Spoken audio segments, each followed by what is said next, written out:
From the mountain, it took everything.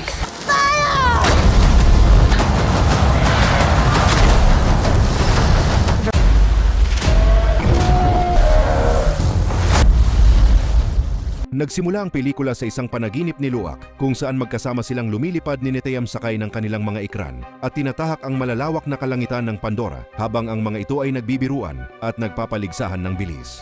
At nang paglapag nila ay tinanong siya ni Neteyam kung paano siya namatay.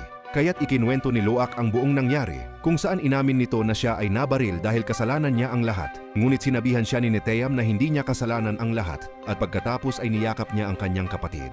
Dahil rito ay nagising si Luak na puno ng matinding pagsisisi dahil sa pagkamatay ni Neteyam, samantala sa dalampasigan ay magkatabing nakaupo sina Kiri at Spider kung saan ipinahayag ni Spider ang kanyang hangaring makakonekta rin kay Eywa. Habang patuloy pa ring nagdadalamhati si Neytiri sa pagkawala ni Neteyam at habang si Jake naman ay nananahimik at ibinabaon ng sarili sa trabaho upang takasan ang kanyang madidilim na iniisip sa kanyang buhay.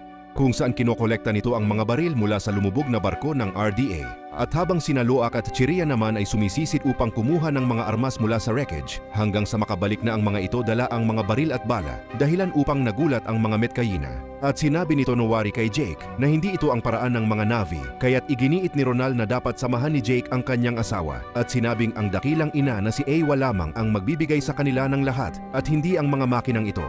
Dahilan upang ipaliwanag ni Jake sa kanya na kakailanganin nila ang mga kagamitan na ito dahil kung sakaling babalik ang mga Sky People dala ang mas marami nilang hukbo at malalaki nilang barko ay hindi nila ito matatalo kung pana at sibat lamang ang kanilang sandata. Habang sa ibang lugar naman ay patuloy pa rin sina Quaritch at ang kanyang grupo sa paghahanap sa mga Na'vi kaya't humingi siya ng barko kay Commander Ardmore ngunit tinanggihan siya nito dahil inilubog niya ang huli nilang barko sa karagatan. Balik ang eksena na Jake kung saan binigyan nito si Neytiri ng bagong pana upang hindi na nito gamitin ang ibinigay na pana ng kanyang ama. Ngunit nabalisa si Neytiri dahil ramdam niya na mali ang pagnanasa ni Jake na makapaghiganti. Habang ipinakilala naman ni Luak sina Spider at ang iba pa niyang kaibigan sa mga payakan kung saan masayang lumalangoy ang mga ito at nagtatampisaw sa gitna ng karagatan. Ngunit nang sila ay nakauwi na at magpapahinga na ang lahat ay biglang nagkaroon ng aberya ang mask ni Spider dahilan upang mahirapan itong huminga. Kaya't nang makita ito nila Jake ay agaran nilang tinulungan si Spider habang si Neytiri naman ay patuloy pa ring dumidistansya sa kanila dahil sa pagdadalamhati. At sa kabutihang palad ay nakakita si Luak ng isa pang mask dahilan upang makahinga na itong muli. Kalaunan ay biglang dumating si Soraya at inanunsyo ang pagdating ng mga Wind Trader, dala ang malalaking lumilipad na sasakyan at hayop na may dalang supply para sa Metkayina. At dahil sa nangyari kay Spider ay nagpasya si Jake na dapat nang bumalik si Spider sa mga Sky People dahil hindi siya mabubuhay sa Pandora. At upang maibalik ng ligtas si Spider ay inihatid nila ito papalabas sa Pandora sakay ng mga Wind Trader. Kaya't nakiusap si Jake kay Polak na isakay nila si Spider papalabas ng Pandora upang maibalik sa Sky People. Ngunit hindi natuwa ang pinuno ng mga mangangalakal na si Polak dahil sa takot na maghahatid lamang sila ng gulo. At upang mapapayag ang mangangalakal ay nangako si Jake sa mga ito na poprotektahan niya sila gamit ang mga nakuha niyang baril. At habang umaalis ang mga sasakyan ng Wind Trader ay nagpaalam na sina Luak, Kiri at Spider sa mga taga-nayon. At habang nasa biyahe ang mga ito ay naramdaman ni Luak ang presensya ni Neteyam na lumilipad sa tabi niya sakay ng ikran kaya't lalo pa siyang nalungkot. Lumipat ang eksena sa base ng RDA kung saan nakatanggap si Quaritch ng impormasyon tungkol sa mga lumilipad na sasakyan sakay sina Jake at ang kanyang mga anak. At habang dumadaan sa makitid na lagusan ang mga sasakyan ng mga ngalakal, ay biglang nagbabala ang mask ni Spider na paubos na ang baterya nito. Ngunit biglang napansin ni Neytiri ang alarma patungkol sa paparating na mga Ash People na pinamumunuan ni Varang. At sabay sila nitong inatake sa himpapawid. At upang hindi bumagsak papaibaba ang kanilang sasakyan, ay denipensahan ng mga mangangalakal ang kanilang sarili. Habang kinuha naman ni Luak ang kanyang baril, ngunit napagtanto niyang naiwan niya ang radyo na iniwan sa kanya ni Jake. Ngunit nang sinubukan niyang kunin ito ay huli na ang lahat dahil natupok na ito sa apoy. Suway sa utos ni Jake ay sumabak pa rin ito sa labanan upang makatulong sa pagdepensa sa kanilang sinasakyan. Subalit sa kasamaang palad ay tinamaan ng palaso ang kanyang ikran at siya ay nahulog na kamuntikan pa niyang ikamatay. At habang nagkakaroon ng matinding labanan sa barko, ay sinusubukan nila Kiri at Tuk na patayin ang apoy. Ngunit may isang mandirigmang Ash ang sumugod sa kanila at muntik na sila nitong patayin. Ngunit nailigtas sila ni Spider gamit ang isang palaso. Samantala, habang nakikipaglaban si Jake sa mga Ash People sa himpapawid, ay nakita niya ang mga kaaway na binubutas ang kanilang sasakyan, kaya't agaran niya itong pinagbabaril upang hindi tuluyang bumagsak ang barko. Ngunit nang makita siya ni Varang, ay hinulugan siya nito ng firebomb na nagdulot ng napakalaking pagsabog. Dahilan upang tumilapon si Jake papaibaba at kamuntikan ng mahulog habang nakakapit sa isang lubid, habang si Neytiri naman ay patuloy pa ring nakikipaglaban sa mga Ash People. Ngunit gaya ng kay Jake, ay inatake rin siya ni Varang gamit ang isang palaso, ngunit hindi ito ininda ni Neytiri at patuloy pa rin siyang nakipaglaban kay Varang. At dahil sa tama ng palaso sa katawan ni Neytiri, ay nagawa pa rin siyang mahulog ng bruha paibaba at sumabit sa mga ugat ng puno. At habang unting-unti nang nasusunog ang lobo sa tuktok ng barko, ay napagpasyahan na ni Kiri, Spider at Tuk na tumakas sakay ng ikran. At habang nasa himpapawid ang mga ito, ay nakita nila si Luak na nanganganib kaya't agaran nila itong pinasakay. At dahil sa paglala ng apoy, ay hindi na kinaya ng hayop na ito ang bigat ng barko, kaya tuluyan na itong bumagsak kasama ng ilang mga mangangalakal. At habang papalayo na sila Spider, ay tinamaan naman ng isang palaso ang sinasakyan nilang ikran, dahilan upang agaran silang bumagsak sa kagubatan. Subalit nang malaman ni Spider na naiwan niya ang kanyang ekstrang baterya ng mask sa barko, ay sinubukan nila itong balikan. Ngunit nang sila ay papunta na, ay nakita nila ang mga Ash People na patuloy pa ring sinasalakay ang mga natitira pang buhay na kauri nila na nakasakay sa barko. Kaya't nang makita ni Luak si Varang, ay tinutok na niya ang kanyang baril sa bruha. Ngunit sa kasamaang palad ay nakita sila ng alagad nito at tagaran silang hinabol. Dahil roon, ay nagmadali na ang apat na tumakbo sa kagubatan at nagawang mabaril ni Luak ang humahabol sa kanila. At nang dumating na sina Varang upang sundan ang apat, ay napansin nito ang mga tama ng bala sa kanyang mga tauhan. At nang ito ay suriin ay labis itong nagtaka kung anong uri ng armas ang pumatay sa mga ito.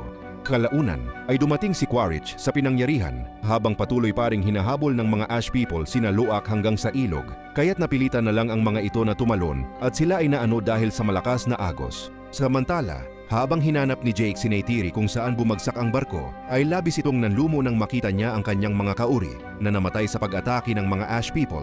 At nang tinatawagan ni Jake ang radyo ni Neytiri, ay biglang nagising ang ikran nito nang marinig ang boses ni Jake at sabay na siyang pinasakay nito sa likod. Balik ang eksena kina Luak kung saan napunta ang mga ito sa pampang habang naghahabol ang mga ito ng kanilang hininga, subalit biglang tumunog ang maskara ni Spider at napag-alaman na 3% na lamang ang baterya nito. Kaya naman, nagpasyahan ni Luak na bumalik sa nasirang barko upang hanapin ang baterya ng maskara ni Spider. At habang patuloy na naghahanap si Jake kina Luak at iba pa, ay nakita nito ang baterya ng maskara ni Spider. Subalit bigla na lang siyang napalibutan ni Quaritch at isa pa nitong kasamahan. At ang siya ay nabihag na ni Quaritch, ay sinabihan ni Jake ang mga ito na nanganganib ang mga bata mula sa Ash People kabilang na ang kanyang anak. Kaya't inutusan siya ni Quaritch na kung saan sila matatagpuan gamit ang pang-amoy nito. At nang pabalik na sina Luak sa barko, ay tila nauubusan na si Spider ng hangin sa kanyang maskara. Dahilan upang bumagsak ito nang tuluyan ng maubos ang baterya. At dahil sa nangyayari sa kanilang kaibigan, ay nangamba ang mga ito at unting-unti nang nawawalan ang mga ito ng pag-asa na mailigtas si Spider. Subalit ilang saglit lang ay nakita ni Kiri ang isang nilalang na parang jellyfish ang papunta sa kanya, kaya't inutusan niya si Luak na ilagay si Spider sa mga ugat ng halaman at ipinakain niya ang bahagi ng nilalang kay Spider habang may ginagawa itong ritual. At biglang nagliwanag ang mga ugat at unti-unting gumagapang ang mga ito sa katawan ni Spider, kung saan ginamit rin ni Kiri ang kapangyarihan ni Eywa upang balutin si Spider ng mga ugat. Ngunit ang kapalit nito ay ang labis na panghihina ni Kiri. Ngunit nang putulin ni Luak ang mga ugat na patuloy pa rin na gumagapang sa katawan ni Spider, ay labis ang kanilang pagdadalamhati dahil sa pag-aakalang patay na ang kanilang kaibigan. Subalit biglang gumalaw ang kanyang daliri at nagising na humihinga na walang ginagamit na maskara. Sa una ay inakala ni Spider na siya ay pumanaw na dahil sa kakayahan nitong makahinga sa Pandora, hanggang sa napagtanto na nito na tuluyan na talaga siyang malayang nakakahinga kaya't labis ang tuwa ang mga ito at nagpasalamat kay Kiri. Ngunit bigla naman silang inatake ng mga Ash People at pinalibutan hanggang sa makuha nila ang isang baril na gamit ni Luak dahilan upang namangha si Varang sa nakita nitong makabagong kagamitan.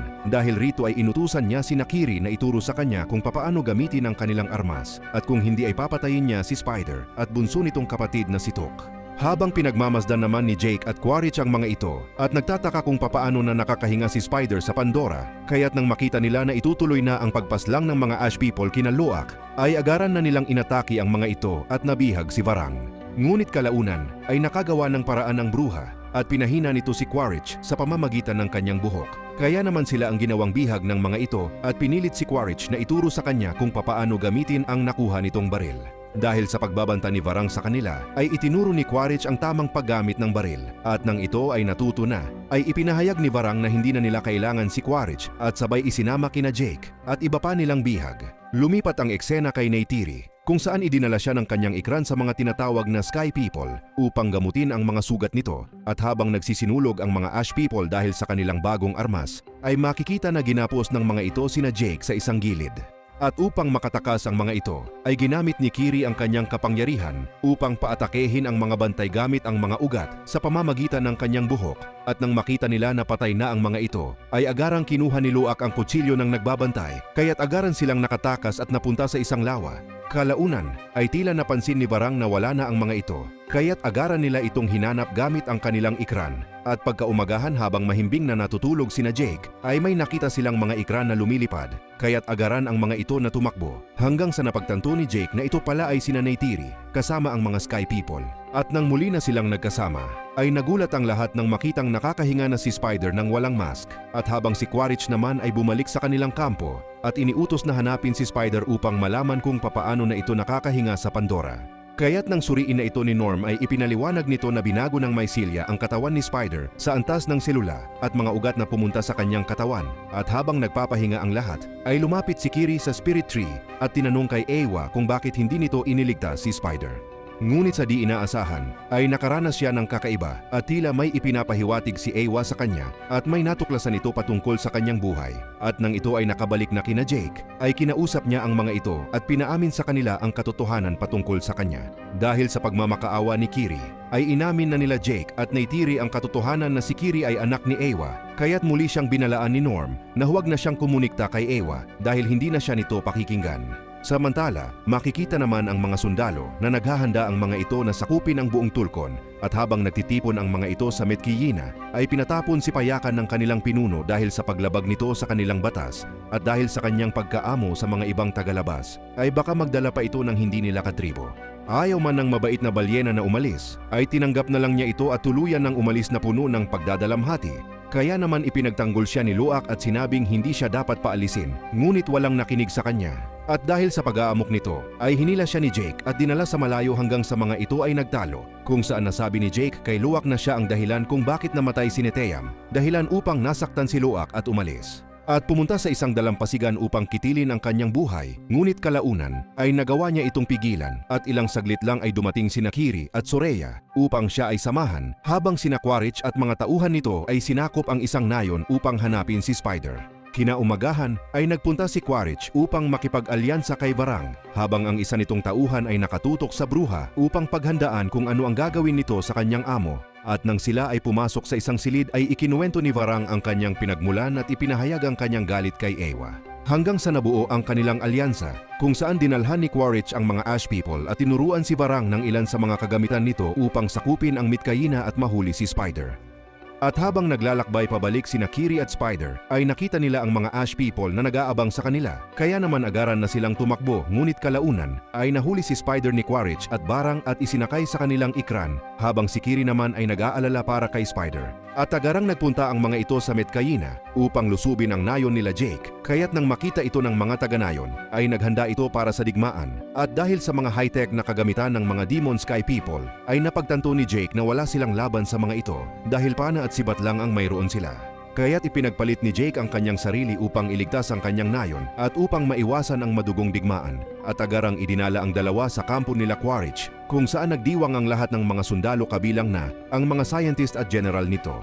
At habang nag-aamok si Spider sa laboratorio, ay nilapitan siya ng kanyang ama na si Quaritch upang pakalmahin ito at hinimok ang anak na gusto niyang maging kaisa si Spider sa kanila at ibinigay nito ang kanyang kwintas upang pag-isipan ang sinabi nito. Lumipat ang eksena kay Neytiri kung saan nakagawa ito ng paraan gamit ang armas ng mga Demon Sky People na nakolekta ni Jake at agaran nitong sinugod ang mga Ash People na nagbabantay sa di kalayuan sa lungsod kung saan nagpanggap si Neytiri bilang isa sa mga tauhan ni Barang. At ang magawa na ni Neytiri na makapasok sa silid ni Barang ay pinagbantaan niya ito na kung hindi niya sasabihin kung nasaan si Jake ay puputulin niya ang kanyang buhok na kumukonekta sa kanyang buhay. Subalit bigla namang dumating si Quaritch dahilan upang makawala si Barang at agaran siyang hinabol ng mga ito. kung saan pinasabog ni Neytiri ang mga suplay ng mga armas sa lungsod dahilan upang magkagulo ang lahat, habang si Dr. Ian naman ay sumakay sa isang bulldozer upang pakawalan si Jake dahil napag-alaman nito na gagamitin lang ang mga ito sa masama nilang binabalak. At nang makatakas na si Jake ay hinabol sila ng mga sundalo at tinadtad ng bala. At nang binabalak na ng piloto na pasabugin ang kinalalagyan ni Jake gamit ang rockets, ay biglang dumating si Spider at agaran nitong tinanggal ang kanyang maskara upang ipakita na nakakahinga siya sa Pandora. At dahil sa nakita ng mga scientist na nakakahinga na si Spider, ay pinigilan nila ang piloto na paputukan ang mga ito dahil hindi na nila ito mai-eksperimentuhan kung mapapatay nila ito at hindi nila malalaman kung papaano ito nakakahinga. Dahilan upang gamitin ni Spider ang pagkakataon upang patakasin si Jake at ilang saglit lang ay dumating na si Neytiri at pinasabog ang isang malaking drone kung saan tuluyan nang nasisira ang lungsod at agaran na silang umalis pabalik sa Metkayina. Ngunit tila na pag-isipan ni Jake na hindi titigil ang mga tao sa paghahabol sa kanila kung kasama pa rin nila si Spider. Kaya't idinala ito ni Jake sa malayo at tinangkaan niya itong patayin upang iligtas ang buong Pandora. Subalit dahil sa pagmamahal ni Jake kay Spider, ay hindi na niya ito nagawang napatay at niyakap ng mahigpit ang kanyang itinuturing na anak. At nang makabalik na si Jake sa nayon, ay muling naging Toruk Makto si Jake o bilang isang pinuno.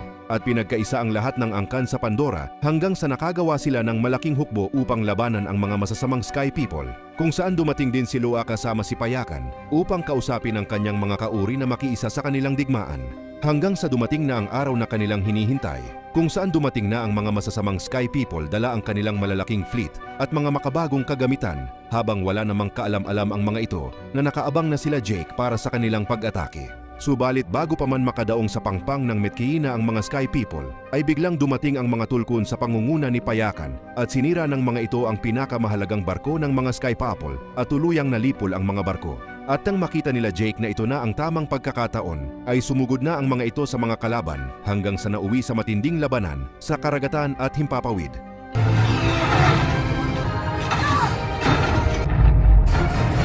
Ngunit bigla namang dumating si Navarang at Quaritch na nagpabago sa labanan at nakabawi sa Taganayon.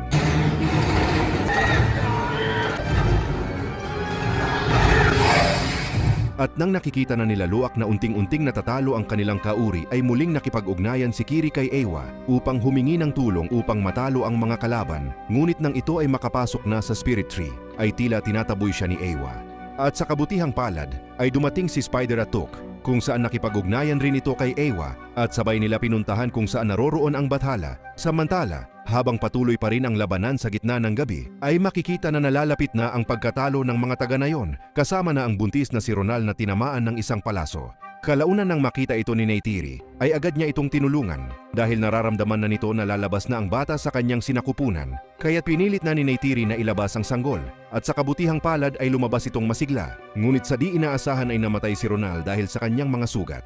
Subalit bigla siyang natagpuan nila Barang at Quaritch kung saan bihag nito si Took, kaya't agaran sila nitong idinala sa kampo at pinahirapan habang tinatawagan nila si Jake upang muling magpakita sa kanila. Lumipat ang eksena kina Spider at Kiri kung saan nagawa na nilang makahingi ng tulong kay Eywa, kung saan agaran nitong inatake ang mga tao gamit ang mga nilalang sa dagat at isa-isa sila nitong kinain at kasabay rin nito ang panunumbalik ng lakas ng pinuno ng mga ikran, kaya't sumugod naman ang mga ito sa himpapawid at nagawang sirain ang headquarters ng Sky People.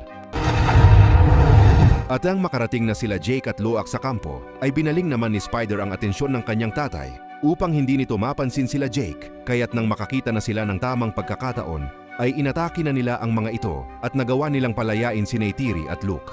Ngunit bago pa man sila makaalis, ay naabutan siya ni Barang at nang siya ay papatayin na nito, ay biglang dumating si Kiri at kinuha ang lahat ng kanyang kapangyarihan habang makikita naman si Quaritch na bihag si Spider. Kaya naman agaran itong sinundan ni Jake upang mabawi si Spider at nauwi sa matinding labanan ng dalawang magkaribal. At kasabay rin nito ang unting-unting paghigop ni Eywa sa mga bagay na naroon, kaya't agarang nagmadaling nagsingtakasan ang mga sundalo. At habang patuloy pa ring naglalaban sina Jake at Quaritch, ay aksidente namang nahulog si Spider sa mga nagliliyab na barko.